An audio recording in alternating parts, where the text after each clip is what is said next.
I'm just one man. Throw a persuasion check on top of that. I'm good at this! Just straight up persuasion. Plus 11. That's my... Oh, phew, I almost rolled the second one on a persuasion. That's a 24. Okay. He nods when you say that.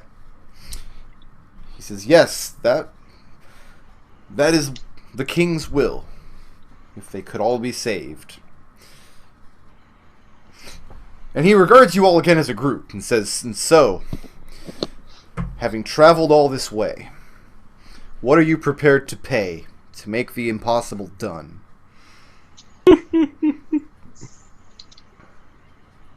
Are we talking money? Zook says Or that? something greater? Yeah, Zook asks, are we talking money or something else? An orphan shakes her head. The high priest, very grimly, just shakes his head. He looks at Khalil again. This is you, the bearer of the dark dragon. Would you give up that which grants you power? Would you allow the king to sap it from your veins, though it may mean the same fate your friends currently share? I'm sorry, could you say that again? You're, kind of cut out it for me for a second. He says, you who brought the dark dragon into the house of the king. Yeah.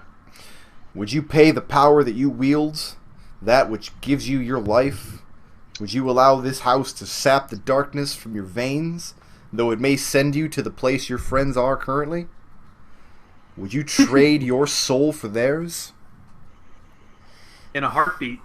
And he lashes out with his hand. He grabs you around the neck. Oh, God. Bodily lifts you off the ground, and it feels like a vice around your throat. Immediately you can't breathe, and you black out, and your body goes limp. The rest of you watch as he drops Khalil, and Khalil crumples on the ground. And then he turns to the rest of you. And what have you to offer the House of Bahamut? Eldove goes to check to see if Khalil's breathing. He's not. His windpipe is crushed.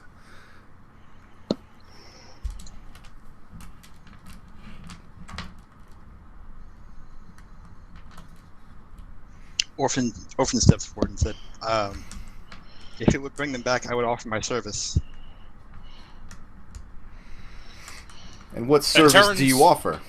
And Tarin sort of rolls his eyes and steps forward and says, yeah, alright. So, give me a quest that Bahamut wants that maybe someone, would have to be insane to take, and I promise that for once, I won't even try and reinterpret the contract, I'll just do what it goddamn says this time. Do you say it that sarcastically? No, I mean, he's legitimately, he means it, but this is not in Tarin's nature to do something like that. He reaches down and picks up Khalil's sword. He says, you carry a sword as well, do you not? Yeah, Tarin will hold his sword out. No, we're talking about your packed weapon here. Yeah. He reaches up with Khalil's blade, and you see it shine gold for a moment. And he crashes down on your packed weapon with a force that you've seen when Daniel would strike out with his Holy Avenger.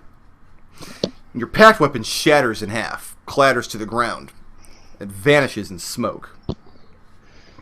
Then he holds it out and hands it to you. Daniel's sword, or I'm Khalil's sword. Weapon. Oh, Khalil. Okay, I'll take Your Khalil's packed sword. weapon is destroyed. Yeah. And when you hold it, you feel the power emanating from it. And it's a power unlike any you've ever felt. It's a divine presence.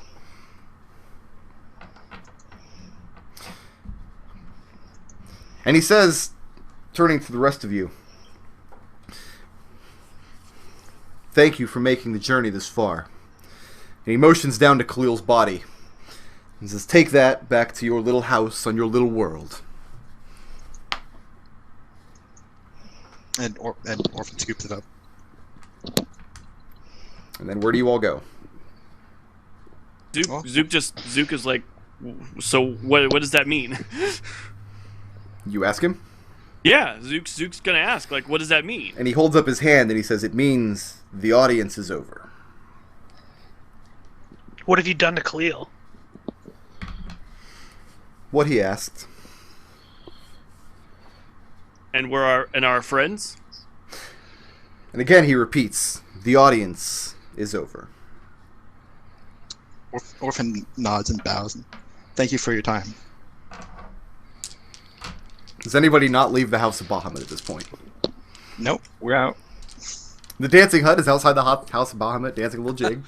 It's really not. You did not take the dancing hut on Mount Sledge. As soon as we're out, Zook will say, so does that mean we can revive our friends now, or their souls back, or whatever? I don't know. I don't know. We'll have If to I find need out anyone once we get else's there. neck snaps, I know where to take them. So yeah, is Khalil? What is Khalil's status? A body. Okay, fantastic. Can I cast spells without my packed weapon? Do I still have access to my patron? Oh yeah, no, absolutely. No, Okay, you I'll didn't. plane shift us all back to the end. Okay. And when you return to the inn, Daniel, Fred, and Arik are there. Hey! And Arik, you woke up well, one morning as though from the deepest, most restful and satisfying sleep you've ever had. And you instinctively know, you have all memory of what happened, what transpired. Everything up to getting blasted with that shadow fire. But you instinctively know things that happened after that. Like, you know all is well. You have this just feeling of calmness and peace. You don't even want to do the Tina groan today. Wait, are we sure that this is Arik? Eldove is actually genuinely suspicious because he's kind of Eldove's not there disgusted yet. with what happened. Right now it's just Arik back at the inn. I thought you said we all got back to the inn and they were Nope, there. not yet. Not yet. This is Arik woke up. He's describing what happens when they wake up. I sort of walk around looking for everybody. You find Fred first, or rather he finds you. And he's got this just look of transcendence on his face, and he says, I've experienced something better than the Flumphs. He says, I must get it down on parchment before it escapes me. Give way, and he pushes past into the inn, into his corner, and he's furiously scribbling on many pieces of parchment at once. Okay. Great. Keep walking around looking for people. Daniel is meditating out by the lake. Deep in prayer.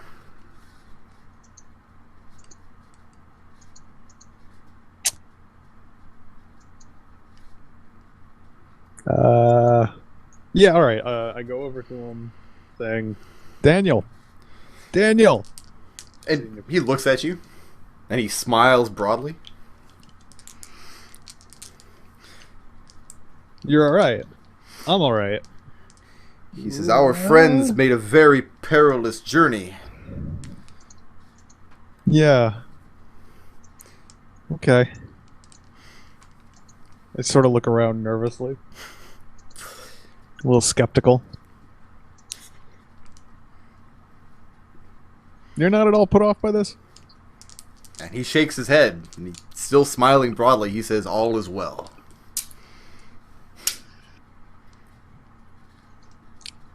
I shrug. Go back to making rounds, I guess.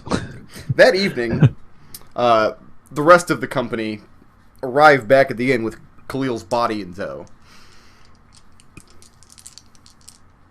And you guys do find Arik, Daniel, and Fred.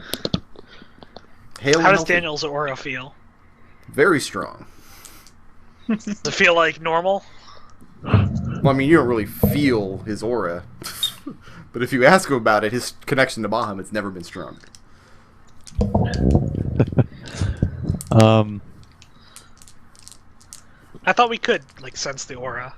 Whenever When he's he's struck mad. with his sword, Yeah, when with his he's Holy mad. Avenger. Well, I assume they have Khalil's body in tow. Yeah, they That's brought how it with this is them. working. Yep. Orphan's carrying it. I don't know if I should cast magic. I don't know what's going to happen. Now, I don't know if I should be seated. You feel your connection with Osprey, and you woke up with your full complement of spells. And Orphan says to you, look, I know that you two have had your disagreements, but if anyone ever deserves a raise right now, it's this man for you. And seeing that That's- Arik and that's company not are my alive. concern, but yeah. Well, and seeing that Okay. Arik and company are actually alive, Zook says, assuming that I understood the deal correctly, the mark of that dragon should be gone from him. Eric shrugs and gets to work. So you're raising Khalil from the dead? Yeah. Khalil, when you wake up, you don't feel like you've had a restful sleep at all. But when you wake up, you have no connection to Ith. Okay. All those warlock abilities that have been granted to you are gone. It's just that emptiness is there. But Arik is alive. Yay! Tarin's gonna try casting Sending, targeting Arik. Targeting Arik? Yep. So you look across the room at Arik and the sending Or- goes... At Adric. Adric? Yes. You do not reach Adric. Adric doesn't exist. Okay. So when Arik cast the raised dead, Mhm. and the fishy smell went into the air, Yep. Eldove finally, like his face finally relaxed. He's like, okay. All is well. So I have Sit Eric's... Or, I'm sorry, go ahead. Sit up bolt upright. I'm like, I'm just turned around. Like, wait a second. Did that happen? I'm gonna hand you your sword back.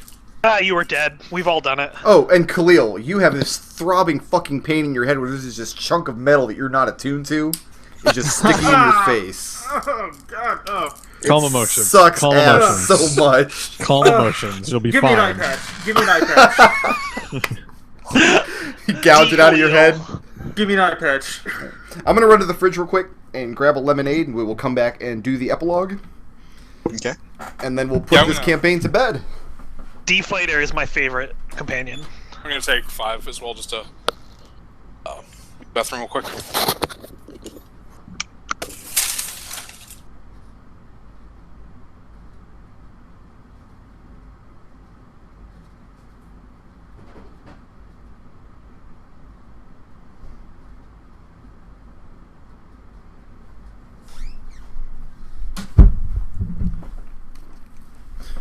So the immediate effects of... Someone in chat asks a great question. Which Is is... Khalil old again? Is Khalil old again? Is he old? He's not. Okay. No, he's All not. right. Well, that's cool. The immediate effects of removing Gendred from the cult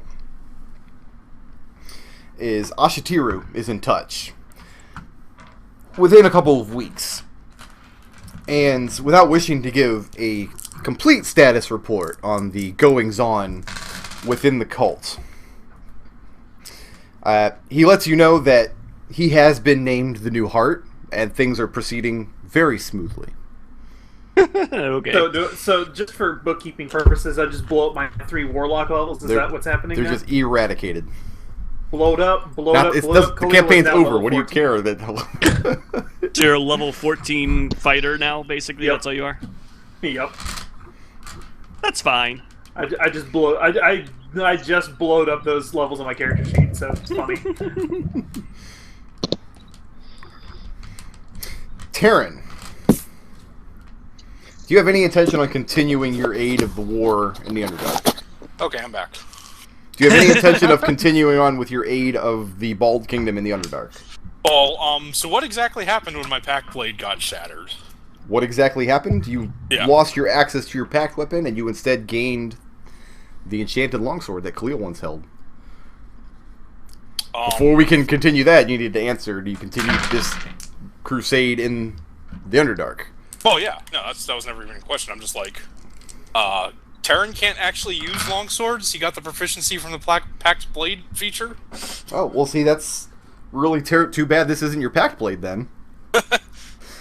Can you get it? What on happened in that point? mechanical How does that terms work? was you were granted a level of paladin with your Okay. oath to eradicate evil in the name of Bahamut. Okay. However, in fighting the Illithids, eventually you face off on the field of battle against subordinates of theirs who were devils. And anytime you face off against such a fiend, you find yourself completely incapable of raising arms against them. And this persists every time you meet devils on the battlefield. Until the point in time, whether it's 10 or 20 years from now, when Mr. Locke comes back and impresses you back into his service to do his bidding in the Blood War. Well,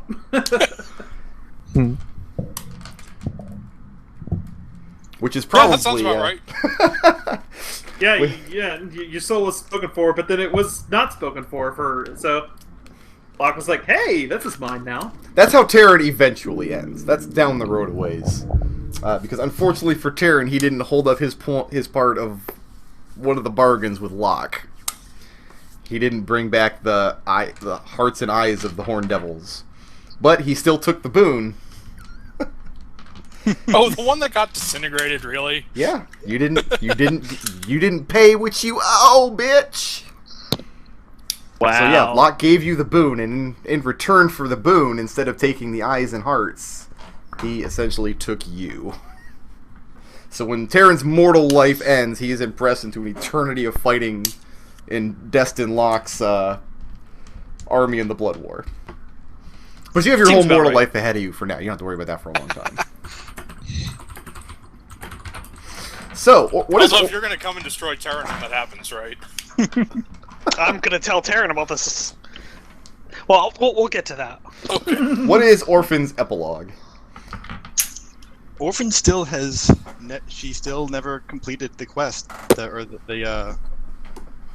the Weaving Mother gave her. She never found Olivia the Blue Eyes. So that's what she's gonna do. She's gonna keep searching. And granted the access to the plains, where does Orphan continue her search? Well, she'll start back on her home plane. Okay. Which you're able to find. Mm-hmm. Thanks to my buddy Eldove. Oh, don't worry, I'm helping you out. And do you eventually find her? Yeah, we'll say yes. And you live happily ever after? And on finding her, on re-meeting, Orphan considers her service to the Weaving Mother to be complete and her initiation to be complete, and now she can finally get a name. And unfortunately, she takes the name Bertha.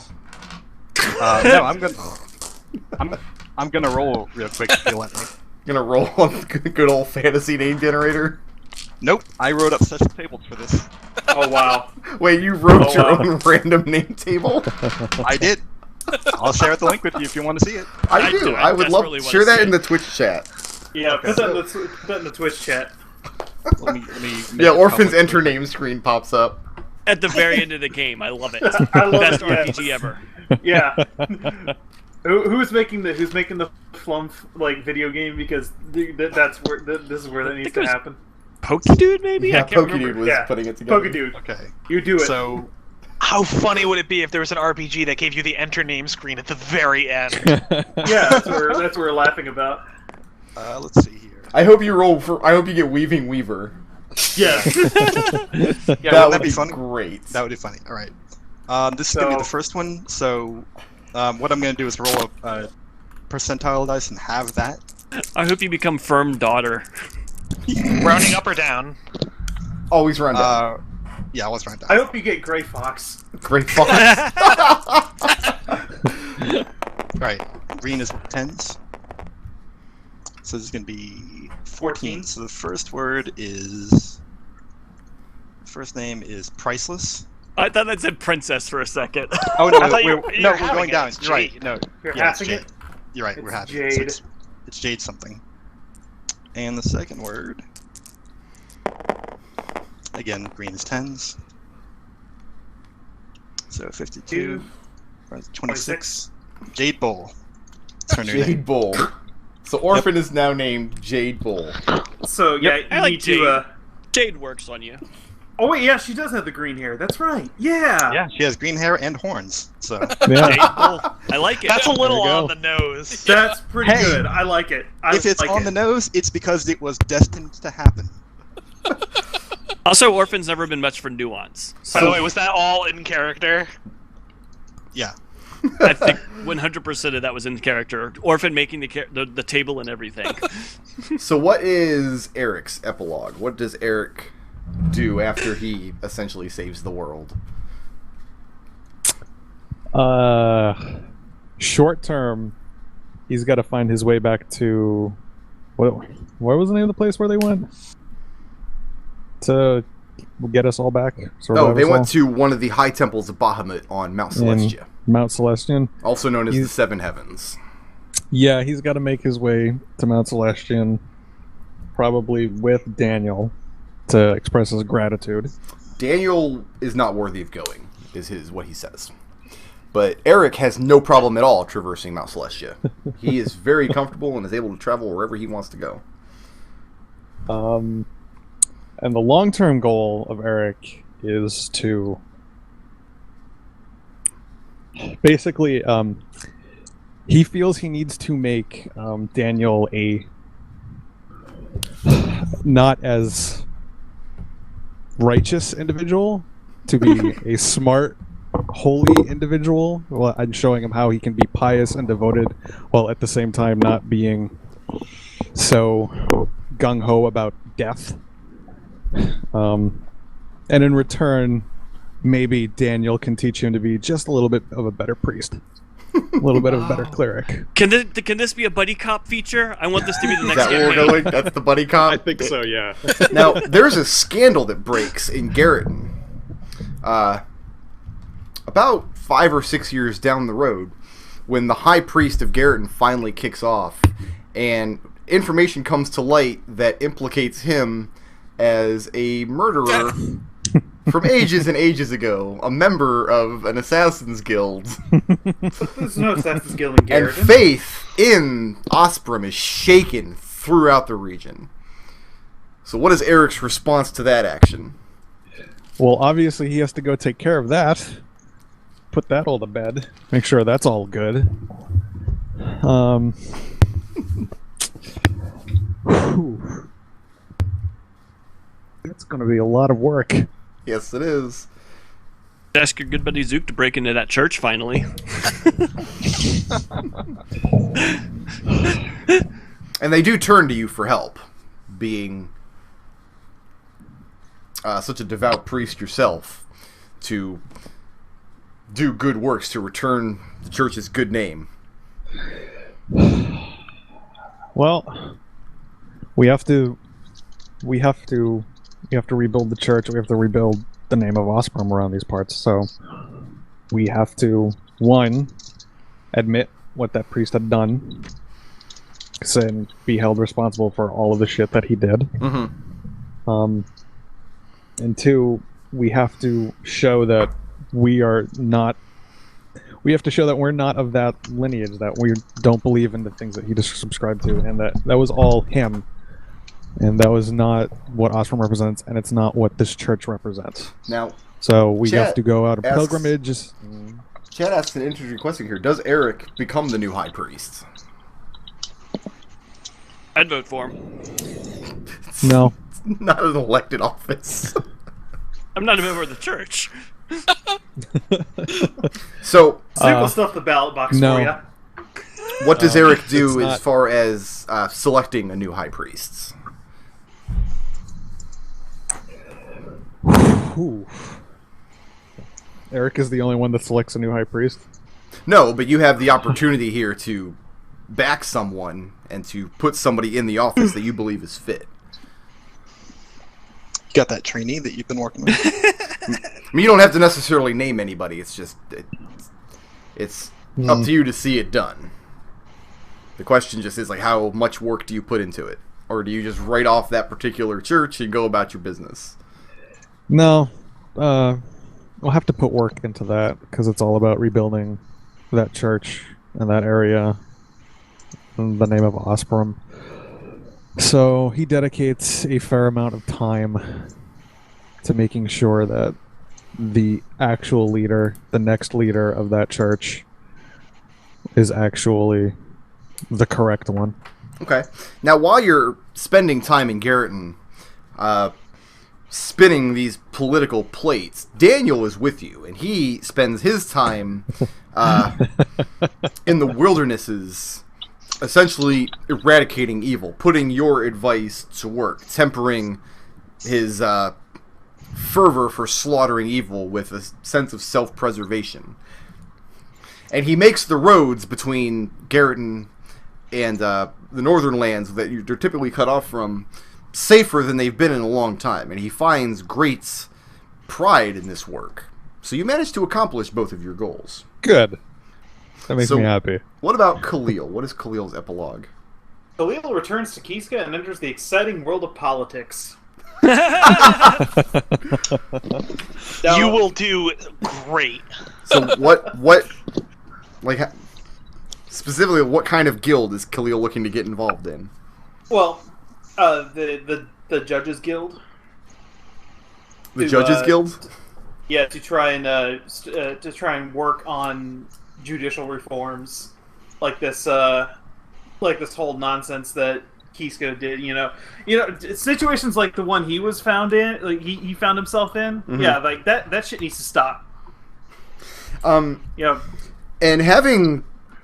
being a warrior of such renown and having done so many great deeds, being involved in bringing the princess's killers to justice, and then being the face of a very prominent face of a man falsely accused yourself, you gain a good amount of support, and you're able to start working with the Judges Guild. And eventually you're approached by the House of the Jal, and you are asked to take an appointed seat as one of the lower court judges, and eventually work your way up through that process. So that's it? Law and order in Kiska? Yeah. All right. Helicopters here. Zook. What is Zook's epilogue? So Zook's short term will be to try to set everything right with the folks, his buddies from the hut. Assuming Tree Guy did not disappear in any of the many transformations of the hut, the first thing he'll do is ask Eldove to take him back to his original plane to put the Ent into one of the forests that Zook used to call home. And it takes quite a bit of searching, but you do find that particular plane, and you're able to find that particular forest. But Zook, he had left that forest because it didn't feel like home a long time ago, so he has no desire to stay in his former plane. So, and the other thing is the two little girls. Mm-hmm. Do they have families to go back to, or are they staying at the inn?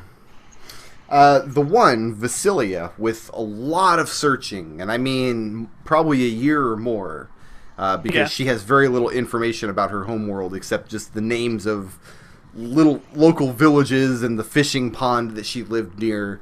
But with diligent searching, you're able to find where she came from and return her.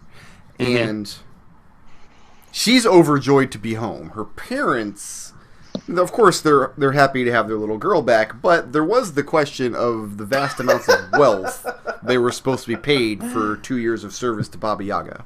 What kind of wealth were they talking about? A amount of gold.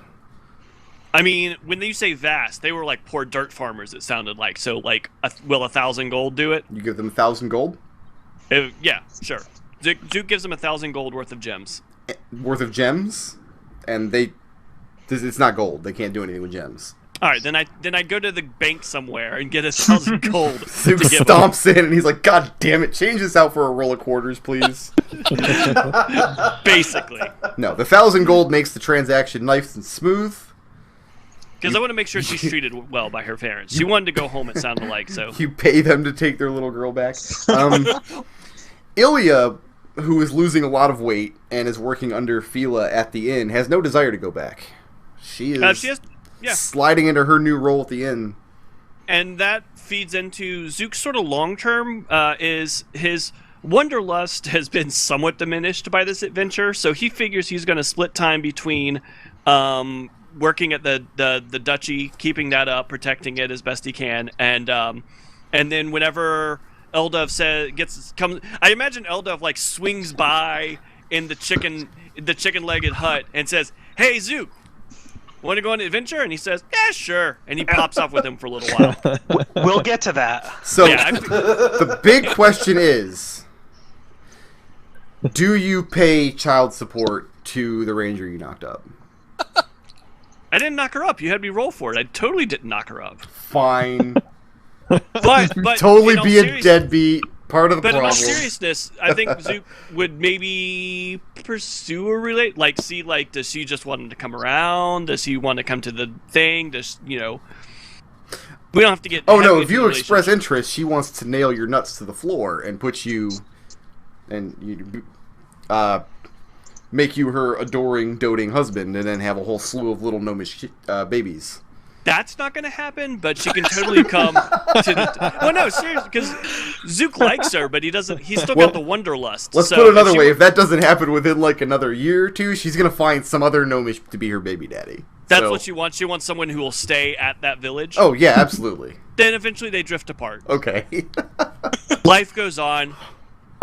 But no, Zook wants to split time between protecting the duchy because he likes having a home, but he Yeah. also likes the ability to go. So he kind of wanderlust has morphed into go on adventures but have a home to come back to. I think that's his personal arc, Very well. And and I Tarin, think we'll get to that with Eldove. Yeah. what is Tarin's epilogue? Tarin, I thought we already did mine. Well, we did his like really long term Okay. stuff. Well, for the immediate future, Tarin is going to. I think Eldove and Tarin are going to work together to find that treasury. First of all, I don't know about Eldove. But he's going to go and see what the state of things are in his homeworld, and B, continue his underground war with the Illithids. Kind of balance between those two. If someone else wants to really run the end of the Blue Wormling, he'll be around to keep magic up, but he's kind of... You can always catch him with Ascending. He'll leave a lot of scrolls Ascending at the end, but he's kind of always off doing something crazy. I thought we're all still so going to be what attached about- to the inn. What about Fila? What about her? I really want to know her backstory. Like, we just ignored all of I that. would actually assume that at some point she's going to take over running the inn and build that companion house that she wanted, and Tarin will just be one of the people who comes around, and it's really up to her. So you leave it up to her. Yeah. But I mean, it's also, but no, Tarin, yeah, it is pretty close to the last thing on his mind, probably most of the time. Eldove. What is Eldove's epilogue? So Eldove has So much bullshit. all right. It's So, keep a in while mind ago- it's 10:50 at night.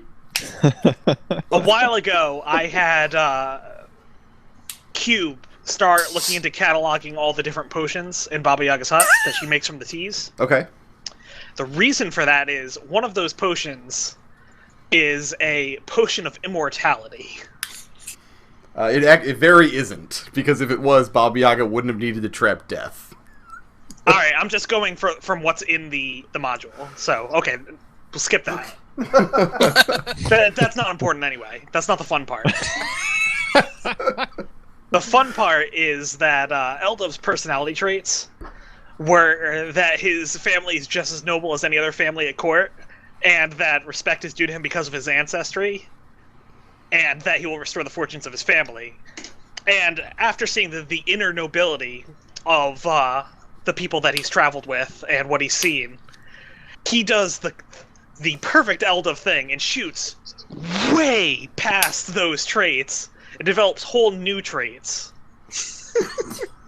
Which is that now what he does and spends his time doing is going to various planes where nobility is acting poorly against the people who live there, and he spends his time creating new noble families through guiding deserving people into overthrowing them and becoming new nobility. So you go around from plane to plane inciting rebellion. Yeah. Oh, All right. Basically. Aaron Now- is totally down with that. We went through the whole list, and only one of you mentioned spending an appreciable time at the inn. So Zook, Right, that's why I was waiting for Zook. you are after.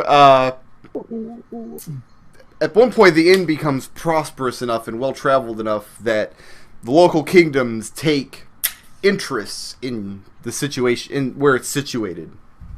Which, for the viewers at home, this is their inn here, kind of nestled in between these kingdoms of Dunfoss and Caer Tyrell. And the question kind of becomes, well, whose crown does the inn fall under? And What Duke Six? an emissary from Caer Tyrell, a missive from the queen herself, with her seal and her stamp, arrives at the inn, naming Zook Duke of the Inn of the Blue Wormling and the surrounding lands. So Duke Zook. It happens. The question falls to you, Yeah. because you're going to have a lot of influence in which kingdom your duchy actually sits a part of. Geographically, it sits as part of Caer Tyrell, but you're way, way to the north, and Dunfoss is a little closer and has a lot more money and can offer a lot more protection. King Zook. King Zook. King Zook. King Zook. Here's the thing, Zook. I mean, and this was established back when we were dicking around in Kiska. Zook has really no interest whatsoever in politics. Interest So- or not, the missive has arrived, and you have the title. The only way to not be under any politics is to be your own ruler. Eldove makes a good point. I mean, Zook. I mean- yeah, actually, honestly, Zook has no interest in being ruled by a kingdom. And So you take a stand to establish your own kingdom of the Blue Wormling?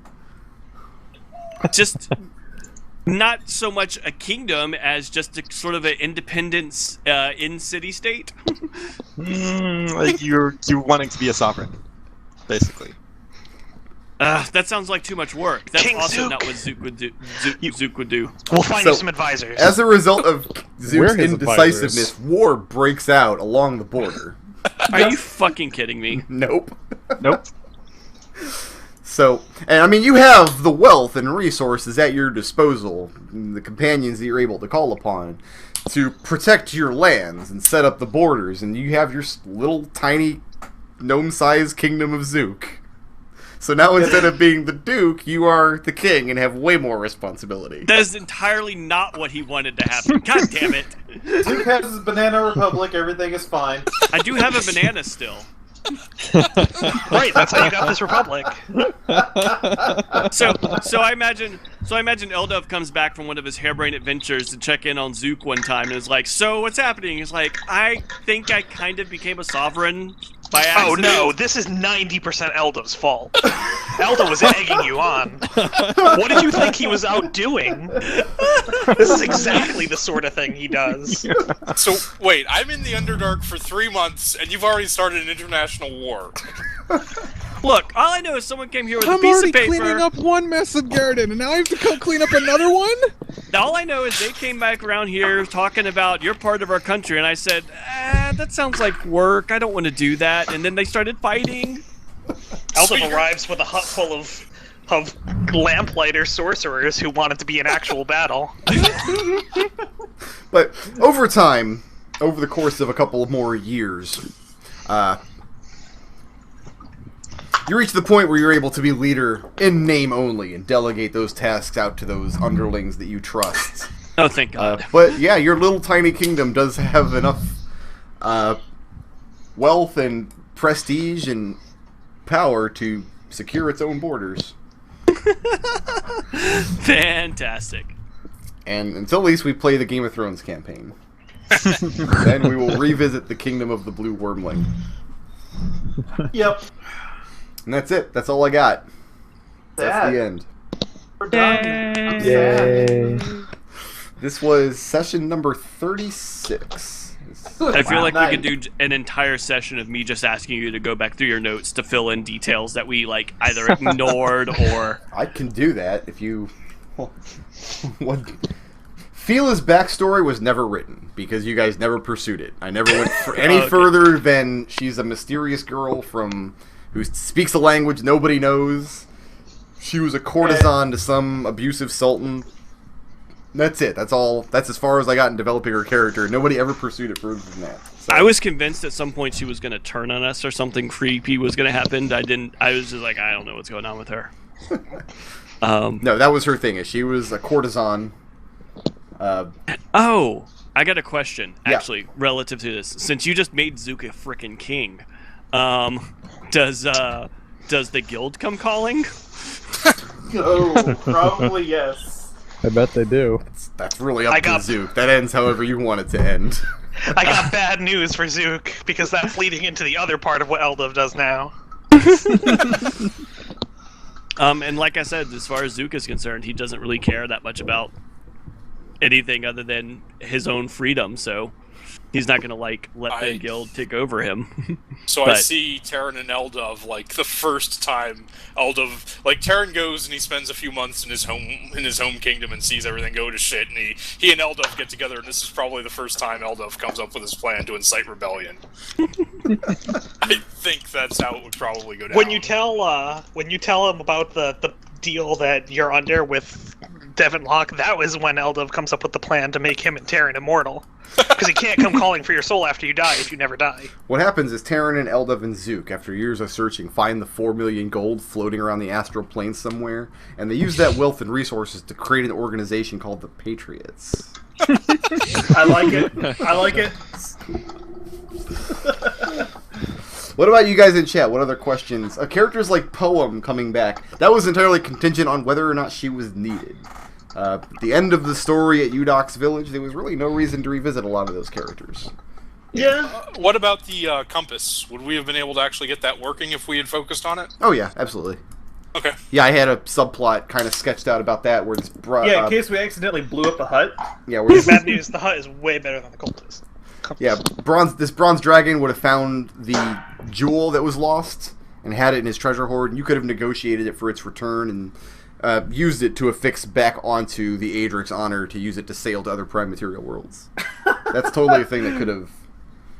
See, I'm just looking through my notes right now. Most do better than Prime Material Worlds. So what happens with the other ribs? Did they get pulled back into the thing or what? Well, they never wanted to leave, really. Yeah. Yeah. The only one I'm curious. We fixed their stupid cult for them, so it's fine. The only one I'm curious about is his Axe of Fire. Oh yes. I'm sure he just died. I sure almost he's pushed him dead. into the cliff. Like, the next round would have been 3-star missiles on the monstrosity. You couldn't and push one him. axe of fire. Aw. No, the force of the weight of that armor made him immovable. That's what Omte's enchantment did, was took him out of the fight by making his equipment so heavy that he could not move in it. I roasted the fuck out of him. He probably took at least half of his hit points. He didn't actually have hit points. I didn't see a lot of point in statting out the characters that weren't going to be fighting. You didn't understand how Fireball was going to get used.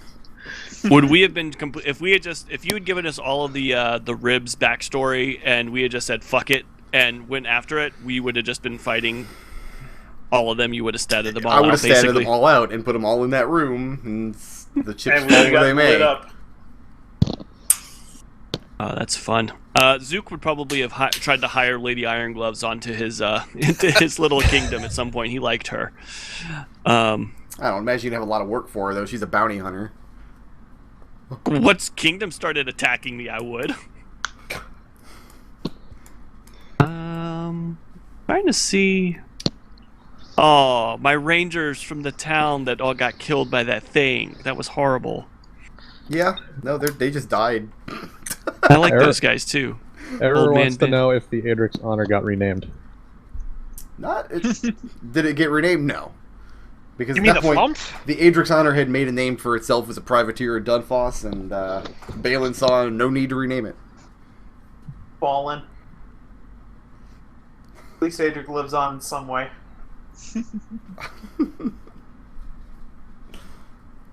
There were a lot of ways that Adric could have come back to life. Just you guys Yeah, botched all of them. they were all hilarious. Eric could probably do it now. I was gonna ask, would Eric, if we tried it now, does he have his soul back? There's no soul to put back in the body.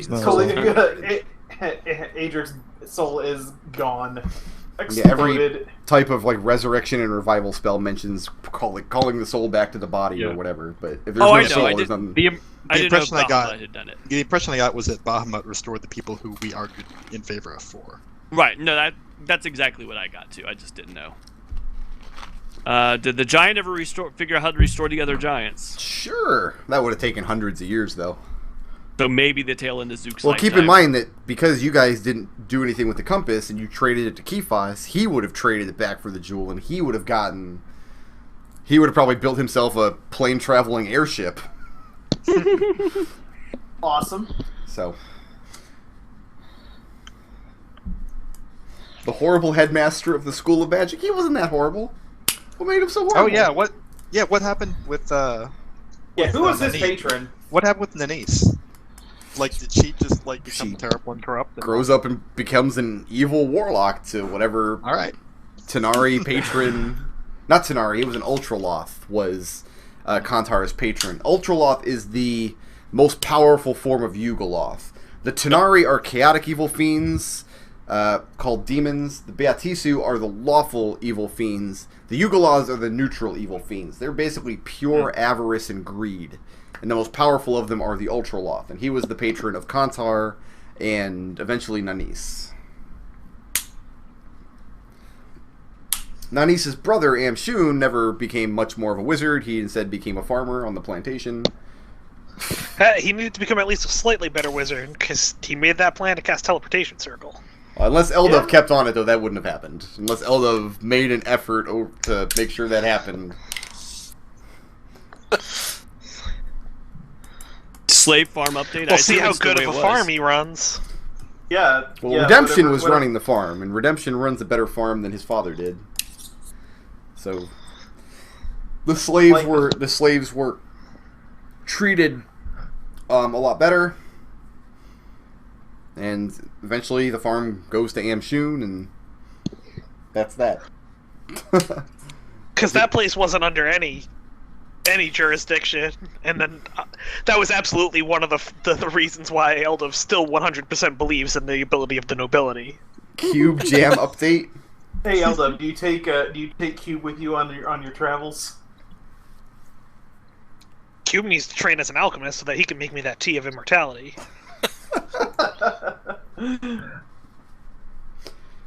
What happened to Cube? Left to his own devices, he would have returned to his studies and... Oh, Cube is absolutely more than welcome on the hut. He's coming with us. He would have led a very boring life if left to his own devices. If left to the hut, then he would spend his time studying whatever magical trinkets you brought back. I imagine we all shared Cube. Does a wizard ever move into the abandoned wizard tower where we found Cube? No, it gets overtaken by goblins. Again. Yeah. Every 6 months, Eldove and Tarin take the hut out there and clear out the tower. Well, like every 6 months, another team of like level 9 adventurers shows up and goes, "They're just goblins." Like you know how some people every year go on a fishing trip? Like Eldove and Tarin get a case full of beers and head out to the wizard tower to take care of the goblins every year. Did you? Well, the cultists just starved to death, so left him with a week worth of provisions and never went back and got him. So that Debbie plane, Taran 5 years later, oh shit! He opens the door and he's just a skeleton. And... Well, now here's the big mystery. If it's just a skeleton, what happened to like all the decomposers in the food chain? Like, where did all that come from? It's a demi-plane. They don't matter. Yeah, let's be real here. Taran would have forgotten where that demi-plane was before he remembered about that guy. So there's no skeleton to be found. What would that guy have done? Like, we come back and say, hey, we killed your guy. Go back to your cult. If you didn't kill him, he would have left and you would have never seen him again. So, interesting note, Taran. Yeah. You were 4 points of damage away from your shield exploding with necrotic damage. When Eldove asked me to make him invisible, I really wanted to use my last spell slot to Dimension Door next to Gendred instead. I knew you said you really wanted to do wanted to something do else. What was the effect when that thing exploded again? Just explodes and releases all the damage it absorbed. Yeah. You'd have been fine, it's a reflex save. I'd have been dead. Ren Blink asks how well 50 Shades of Sand sells. that'll be Khalil's first judicial effort. Will be to ban that book in Kiska. The cultist publishes censorship. it. But the judiciary doesn't make the laws, That's though. true.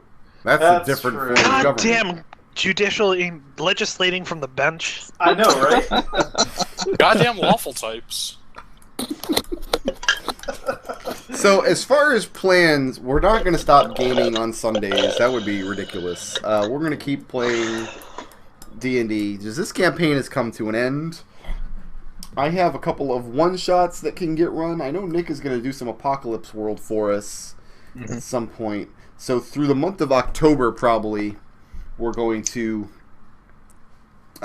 fill up the time with these one-shots I have. I want to do at least 2 one-shots. One I'm going to run the game that I ran at Dragon Con. And then I want to do another one-shot primarily with viewers one Sunday. The next campaign, long-term campaign that I'm going to run is going to be Planescape. So it'll be a lot more of the kind of thing we just saw in Mount Celestia. They'll be dealing with people that could just reach out and snap their neck without having to roll anything. Which will be a lot of fun for me. Sadly, this is the end of the road for me for a while at least.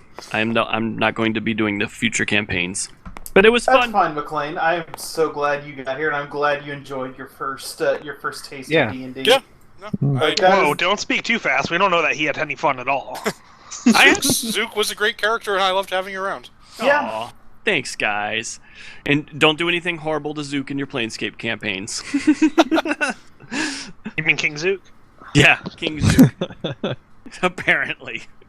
So, first adventure, we're given a contract to assassinate a king on a backwater plane named Zook. Man, that's a lot to ask of level 1 characters. Yeah, Yeah, I know, it is. right? I don't know, in Planescape, that actually sounds about right. He's a level 20 like- rogue. It's okay. We're a level 20 rogue with like a dozen political factions, each having their own interests, as well as half a dozen retired adventurers. It'll be fine.